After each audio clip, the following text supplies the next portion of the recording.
O Senhor esteja convosco. Ele está no meio de nós. Proclamação do Evangelho de Jesus Cristo segundo São João. Glória a vós, Senhor. Estava próxima a Páscoa dos judeus e Jesus subiu a Jerusalém. No templo encontrou os vendedores de bois, ovelhas e pombas, e os cambistas que estavam aí sentados. Fez então um chicote de cordas e expulsou todos do templo, junto com as ovelhas e os bois. Espalhou as moedas e derrubou as mesas dos cambistas. E disse aos que vendiam pombas: tirai isto daqui. Não façais da casa de meu pai uma casa de comércio. Seus discípulos lembraram-se mais tarde que a Escritura diz: o zelo por tua casa me consumirá. Então os judeus perguntaram a Jesus: que sinal nos mostras para agir assim? Ele respondeu: destruí este templo e em 3 dias o levantarei. Os judeus disseram: 46 anos foram precisos para a construção deste santuário e tu o levantarás em 3 dias? Mas Jesus estava falando do templo do seu corpo. Quando Jesus ressuscitou, os discípulos lembraram-se do que ele tinha dito e acreditaram na Escritura e na palavra dele. Palavra da salvação. Glória a vós, Senhor.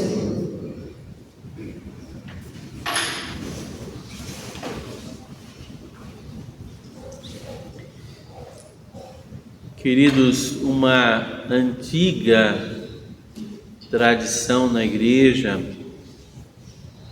continua a ser perpetuada por nós nos dias de hoje.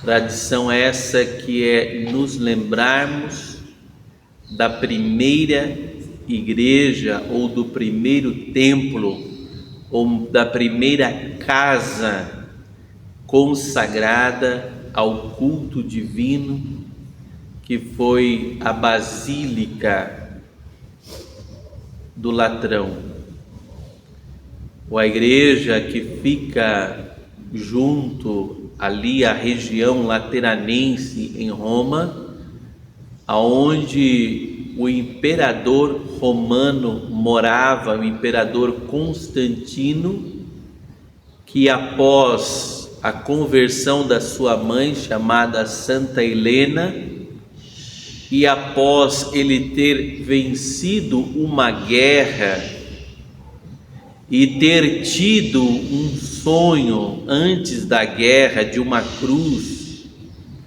ele que era pagão e que dizem que só no fim da vida veio a se converter, quis dedicar, devido à vitória conquistada, a sua casa como uma casa de oração, que se tornasse a sua casa, a casa do imperador, uma casa de oração.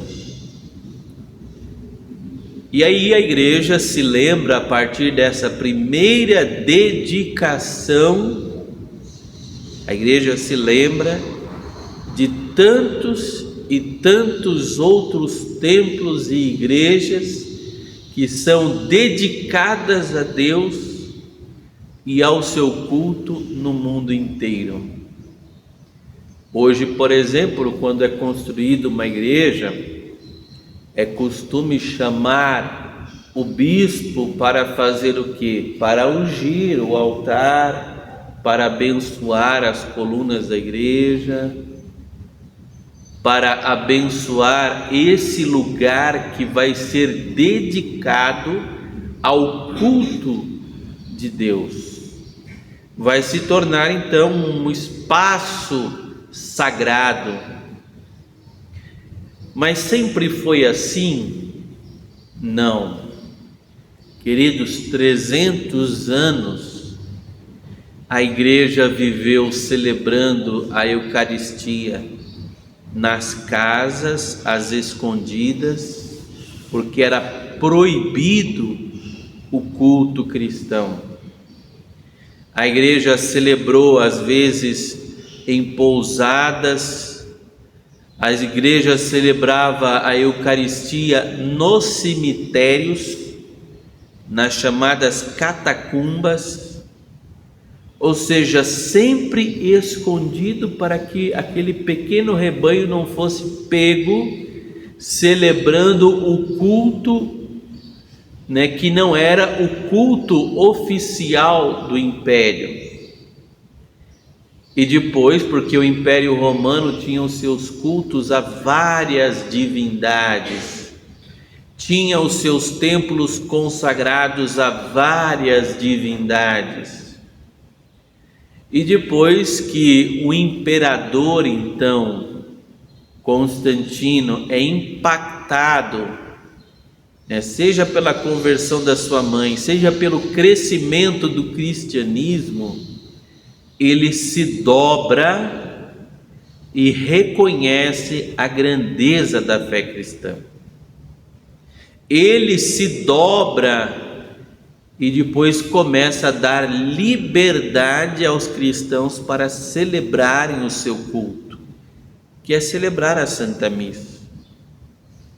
Hoje, se você de repente, você que aí, de repente está visitando um canal do YouTube, vendo uma pregação ou outra, principalmente de alguém que não é católico, às vezes você pode escutar alguém dizendo: a Igreja Católica começou com Constantino, a partir daí então veio a igreja crescendo, tomando força, Não foi com Constantino. A Igreja Católica começa com Jesus Cristo. Constantino foi o imperador que cedeu a presença do que? A força do que? A força do crescimento dos cristãos, devido à conversão da sua mãe, devido às experiências que ele teve, e ele percebeu: não dá mais para perseguir os cristãos. É preciso dar liberdade a eles. E diante do milagre acontecido, ele, Constantino, fica tão impactado com aquele milagre que ele dá a sua própria casa para se tornar a primeira igreja católica. Então, na verdade, o império é vencido, é conquistado pela fé dos simples, que foram crescendo, que depois Constantino olha e diz: por que eu vou continuar lutando contra essas pessoas, se elas estão buscando fazer o bem, gerando o bem, estão rezando até mesmo pelas autoridades? Por que eu vou continuar me opondo a eles? E aí, é claro, a igreja toma uma força maior e começa a crescer com uma força maior, mas não que ela não existisse, porque ela existiu 300 anos, vivendo nessa situação de ser perseguido, de ser proibida, de cristãos serem mortos. Houve imperadores, queridos, terríveis. Houve imperadores que pegavam os cristãos, enchiam os corpos deles de piche e colocavam nos seus jardins ou nas praças de Roma para iluminar a noite, e tacava fogo neles, e eles queimavam ali. Era como uma maneira do imperador dizer: olha, isso é o que acontece para quem reconhece que existe um outro rei, um outro Senhor além de mim. Eu sou o único Senhor. Então, imperadores muito maus, que faziam coisas terríveis até com a sua própria família. Por exemplo, o imperador Nero, o que ele fez? Ele foi capaz de matar a sua própria mãe, foi capaz de matar o seu próprio irmão e foi capaz de matar o seu próprio professor, porque quando ele percebeu que a mãe se tornou ameaça para ele, que o irmão se tornou uma ameaça para ele e que o professor estava contrariando a ele nas atitudes dele, ele mandou matar. Como se ele fosse um Deus que pudesse decidir a vida e a morte de cada pessoa. Então, para nós hoje, queridos, celebrar essa memória da primeira igreja dedicada é nos lembrarmos também e sermos gratos a Deus da liberdade que hoje nós temos de celebrar o nosso culto, de celebrar a Eucaristia, de celebrar a missa, de termos os nossos templos dedicados e não esquecer daquele que é o maior templo aonde nós adoramos, que é o próprio Jesus.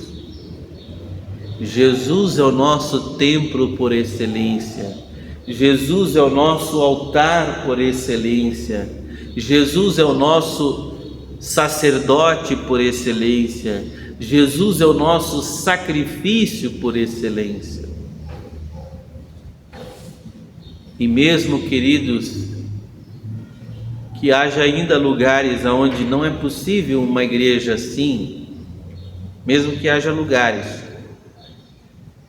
aonde existir um católico e aonde existir um sacerdote, o culto e a Eucaristia e a igreja sempre continuarão vivos. A igreja sempre continuará viva. Por isso, para nós, a gente considera, por exemplo, mesmo em lugares onde não exista igreja, a gente sempre fala um para o outro: você foi à missa hoje? A gente não diz somente você foi à igreja, mas você foi à missa, eu fui à missa, eu fui à missa nesse domingo. Por quê?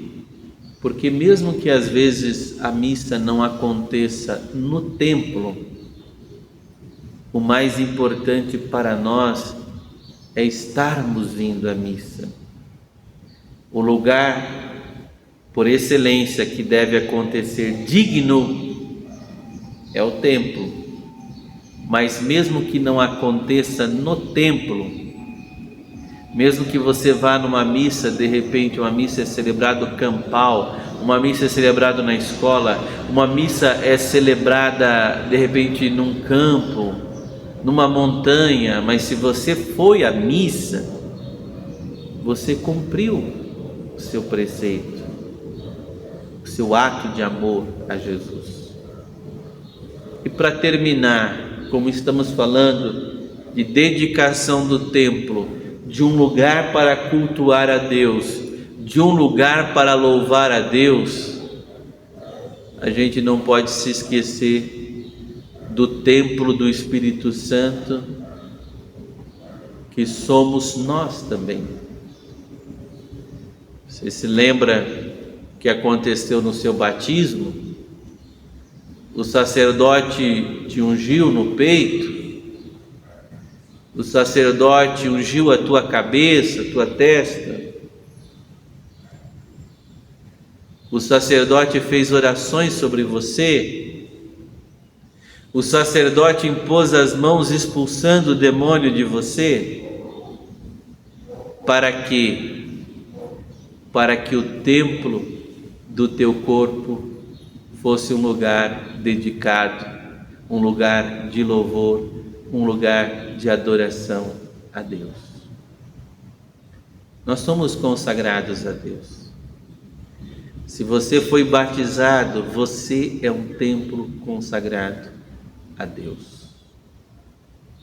Que hoje, se lembrando dos templos físicos, dos lugares físicos, que a gente também não se esqueça do templo por excelência, que é o corpo do Senhor, e que o nosso corpo também faz parte desse grande templo, faz parte também porque o nosso corpo é o lugar, é o meio pelo qual nós celebramos a nossa fé em todos os outros tempos. Que ao celebrar a dedicação da primeira igreja, a gente seja grato pelo dom da fé, seja agradecido por ter um lugar para celebrar, e que a gente também jamais se esqueça que o nosso corpo é esse templo do Espírito Santo e deve nele acontecer a cada dia essa entrega, essa dedicação, esse louvor a Deus. Louvado seja nosso Senhor Jesus Cristo. Assim seja louvado.